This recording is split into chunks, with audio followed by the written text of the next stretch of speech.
everybody. Ooh, who's this behind the Foster Grants? Well, I think it's Melinda Gallant of Cape Conversations. I am so excited. Oh, look where I am sitting. My God, beauty surrounds me. And I am so excited to be talking with my great friend and woman who knows everything there is to know about plants, Donna Kutil. Donna! Hi, Melinda. How are you? Good, how are you? So good to see you. It's good to have you back. Oh, it's good to be back, but I'm going to take off my Foster Grants now. You know, I know it's a good look, but you know, It's a good sometimes look. you have to take them off. But now we match. Now we match. This is true. So, Donna, what a lovely summer we've had. Isn't it horrible? Yes. Mother Nature is quite the beast this year, isn't she? Well, it's first of all, everything at my house in Town Neck is lush.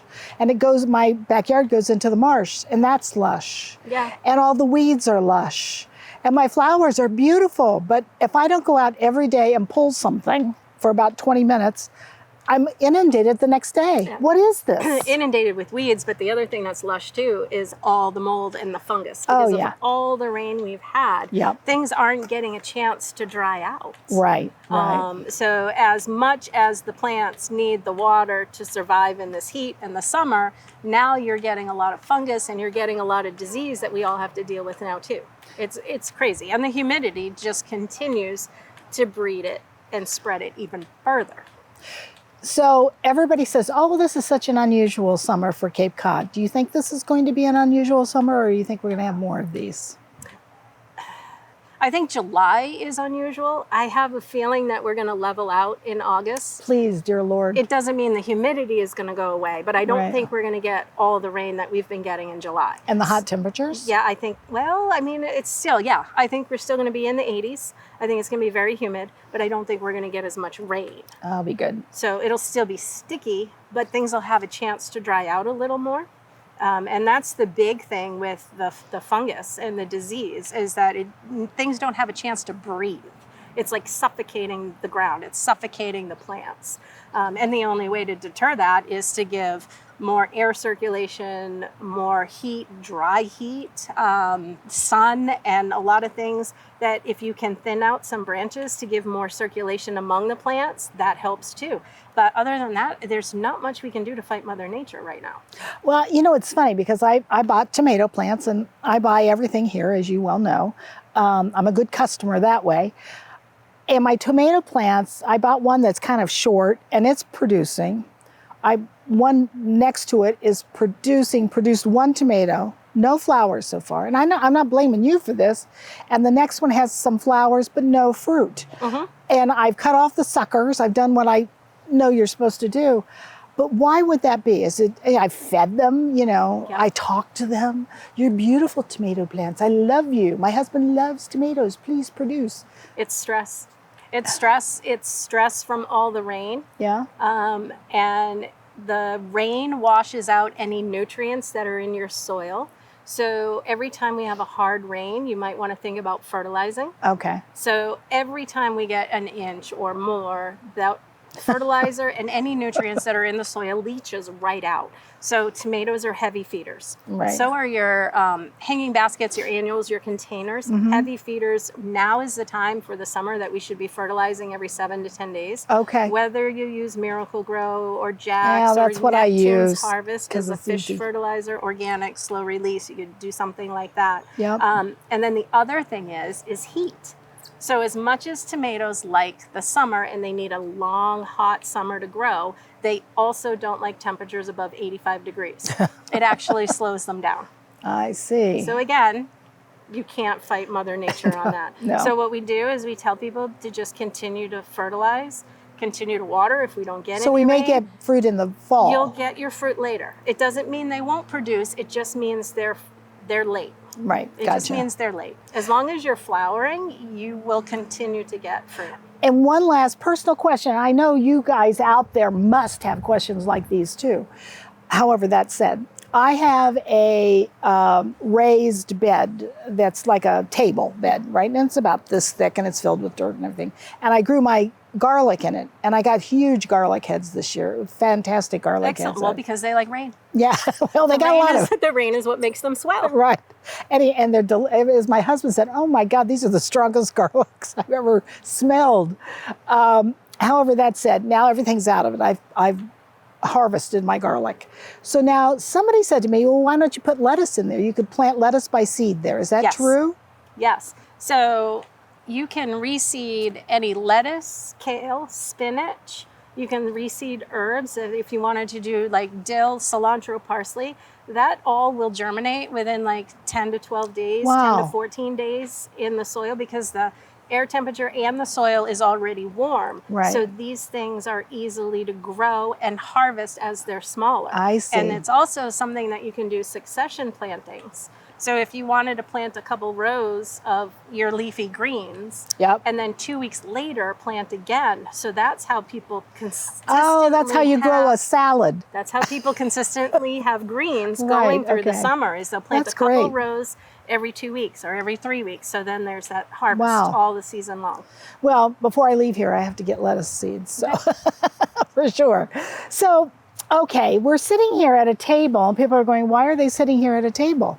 Well, we have a cocktail shaker, and we've got two beautiful antique glasses, and we've got some paper cups as if we're at a picnic. So tell me, cheers. Cheers. So what are we doing today? Well, we're gonna make a lavender martini.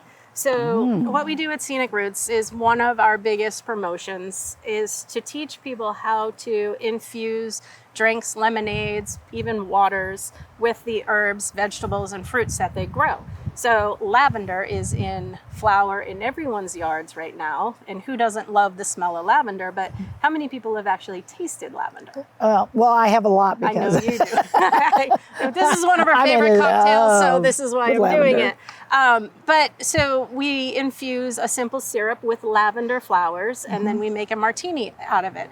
We have a lavender lemonade that I make with the lavender flowers that just steeps in the lemonade, and then you just serve it with water and lemon, and that's a non-alcoholic version, and something very easy and refreshing to do on your own at home. And it literally, all you're doing is just taking a handful Wow. of lavender flower stems, Right. throwing it in so you just take pitcher. the flowers off. You don't even have, for the lemonade, you don't even have to take the flowers off. I throw the stems and the leaves in and Wow. everything, and you just let it steep overnight. Wow. Then you add your ice and your water and you serve it. Is there a certain kind of lavender you have to use? No. So I thought That's there the was. benefit. Okay, so I always thought there was a kitchen lavender and then there was that other lavender. Lavender is an herb, technically classified as an herb, and it can be used in all sorts of different ways. Oh, wow. Yep, it does not have to be lavender Provence, lavender phenomenal. There's Heidcote, Munstead that are all very popular here and all very winter hardy. So we sell here about 4 or 5 different types of lavender. Some have the really long stems, like this one here. This is Provence. And then the others have the shorter, stockier, stubby, Yeah. darker flowers. yeah. That's like Heidcote or Munstead. And those are used in landscape design all the time. And you can harvest- still eat them. Yeah. Oh, wow. Yeah. So can you grow lavender inside in the winter? Like a I house have plant? never been successful. Well, I haven't either. That's why I was asking you. I've tried. Oh, my goodness, I've tried. I would say no, because lavender is, for it to come back and really produce, lavender is a perennial, a woody perennial that has to go through dormancy in the wintertime I see. and come back. Now, some people like rosemary or basil, they try and keep on their windowsill under a light. But lavender is one of those herbs that needs a lot of light. I see. So I would say by like, what ends up happening to most of my customers is like January, They're it gone. goes like this. Yeah. And there's no saving it. Right. And that happens to me, by the way, with rosemary as But well. if you want lavender for cooking, there's plenty of ways to keep it. If you harvest your lavender, you can dry it and store it, and then you can bake with it or make, Lemonade simple in the- syrups or yeah. lemonades or Yeah. tea and flavor your tea and stuff with it. So there are Nice. ways to keep lavender fresh throughout the winter so you constantly have it. Excellent. Another thing people do is they freeze the lavender flowers in ice cubes. So you have them. You can put in. Yeah. Wonderful. Yeah, so you don't have to let go of any of your herbs in the winter time, there are other ways to keep them frozen, fresh. You know, how people make pesto and they freeze it. Sure, You know, sure. so there's other ways to do that. Okay, Yep. great. So once again, let's go back to the lemonade again. So how did you make that lemonade again? How many lemons does it take? How much sugar did you use? Or did you use sugar or whatever? Well, we make a simple syrup with the lemonade. So I also did that with the lavender martini. So a simple syrup is 2 cups of water, 1 cup of sugar. Then you have a handful of lavender, and then you boil it until the sugar dissipates. Right? Take it off the burner, let it cool, strain it, and then your simple syrup can be stored for 2 to 3 weeks in the fridge. Then you Can you freeze that? No. You can freeze it into ice cubes. You can freeze it Yeah, into you can ice freeze cube. it. Freeze it into ice cubes and then pull it out when you need it to Yeah. flavor things, of Yeah. course. Okay. Yep. I'm Yep. thinking about winter lavender martinis. My mind is racing. So this lavender lemonade Yeah.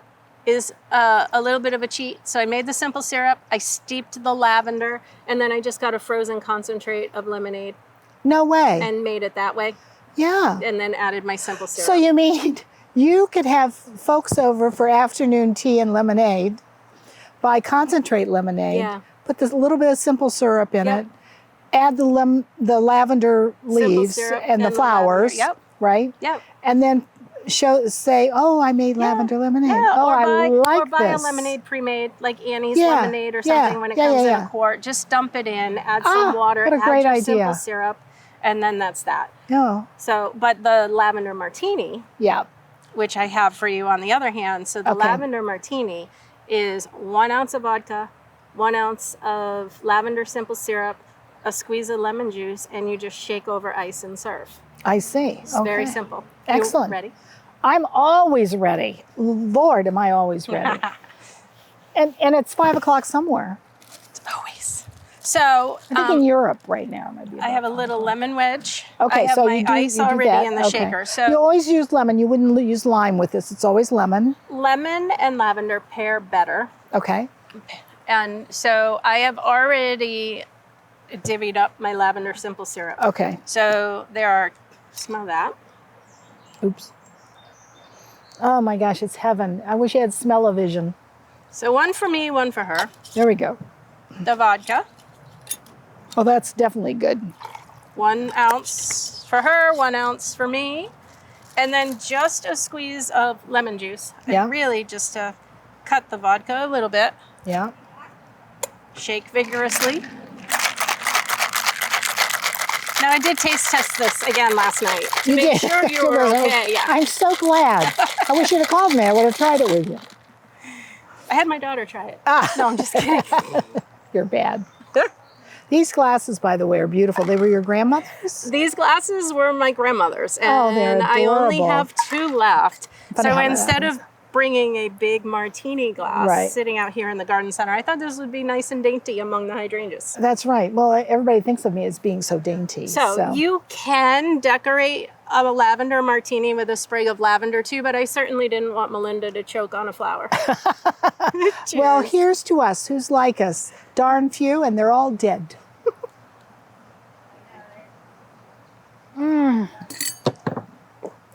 Oh my goodness. Oh my goodness, is that good? Yeah. That's delicious. So the lavender simple syrup, I don't even taste the vodka. So this is not a strong cocktail. And if you ever wanted to even make it lighter, you can not call it a martini and add a splash of soda water to it too, to add a little bubble and to Sure. make it lighter. So it's more of a spritzer than a martini. Yeah. Yeah. Oh, wonderful. So the main point of all of this program is when we're talking about cocktails and mocktails, Yep. it's just learning how to use your herbs and vegetables and berries in a different way instead of just salads and pies, you know? Right. So this gets you out of your comfort zone and doing something different and entertaining in a different way. I use basil in water, like big pitchers of water Yes. and ice and lemon. Very healthy for you. Oh, not only is it healthy, it's just so refreshing. Yep. Especially if you're having people over for dinner. It just looks nice in the Yeah. the glass container, and then you pour it, and Yeah. you try not to get a whole stock of basil in it, but it's just, or you can float a leaf on top. It's just beautiful. Yes, it is. And then this is the time of year too where the berries are so prolific right now. Raspberries, blackberries, blueberries, strawberries are at their end, but they're still fresh and around. You chop them up and mush them and throw them in the water too, and that flavors your water too. You flavor your lemonades that way too. Sure. So there's so many different ways to use the berries, infusing in water or lemonades, iced teas also. Well, so what, I know that you have we're sitting in the midst of this beautiful thing, and there's, in front of us are beautiful hydrangeas. Hydrangeas have been kind of iffy this year. I've heard people have hydrangeas. I've heard people cut back their hydrangeas and they came back. Others have cut them back and they're now no longer there. Yeah. Nothing has been consistent. Yes. Mother Nature again. So we had that February freeze. Right.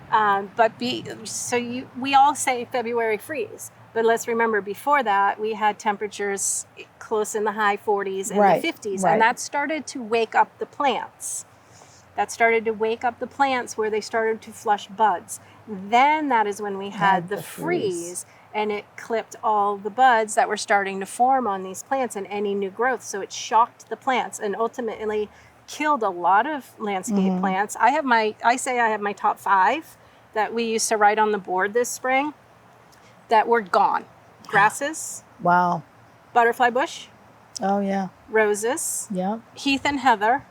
And then I would say rhododendrons. I wasn't even classifying hydrangeas there because hydrangeas, the macrophyllias, the blue balled hydrangeas, they lost their blooms, but not necessarily died. If you cut them back and the green growth that was still there, they're still viable. I see. A lot of people didn't lose their hydrangeas, they lost their blossoms. Right. And that's pretty devastating here on Cape Cod because we are hydrangea country. Yeah. But they didn't. Well, they do a whole festival around them. A lot of them didn't die. They just lost their blossoms. I see. So what we did was we just told people to wait a month or 4 to 6 weeks to see what was really going to green up, see if any of those dead stems started to bud out and leaf out, and then cut the dead to any of the green growth. I see. And that's why people are starting to see flush hydrangeas again, because now the summer has progressed, the heat has progressed, they're getting a lot of water, and some are seeing some blossoms. Understanding you cannot predict the weather in the fall, what do we expect? Would you expect for somebody to put in for this fall besides mums and things like that moving forward? You mean that they don't lose them in the winter? Yeah, well, you're going to lose mums in the winter. Nothing untraditional, right? Yeah. So there was nothing we could do to save these hydrangeas because you can't predict that we're going to have 50-degree weather in February and then 2 degrees. Yeah. So some customers ask, well, should I wrap my hydrangeas? Should I mulch them over? But if you wrap and you mulch and then we have that warm weather, right, then they're suffocating and they suffer that way too. So there's no predicting to help protect the plants. Right. Why would you wrap a plant? And what plants would you wrap? For more insulation, so someone that might be on the cusp of our zone, like a crepe myrtle, or a daphne, or some people will say a fig that might be on the border of being zoned here. They insulate to winter damage in hopes that the plant will make it through the winter. I see. And so you use burlap for that, correct? And we don't really recommend. A lot of people will burlap too if, say, their foundation plantings are in a snowdrop. So if the snow comes off the roof line and you have it wrapped, it will protect the branches from snapping and breaking. I gotcha. So that's why you would drive in, like Vermont and Maine, you see a lot of people who have their foundations and their arborvitaes wrapped in burlap because they don't want the heavy snow to droop it and snap those branches. But here, as winter comes on, if you've got a giant pot of something, I don't know what, I can't think of a flower. Give me a flower. I don't know, a pot of something. Say you have hostas in a pot. Okay, so say you have hostas in a pot.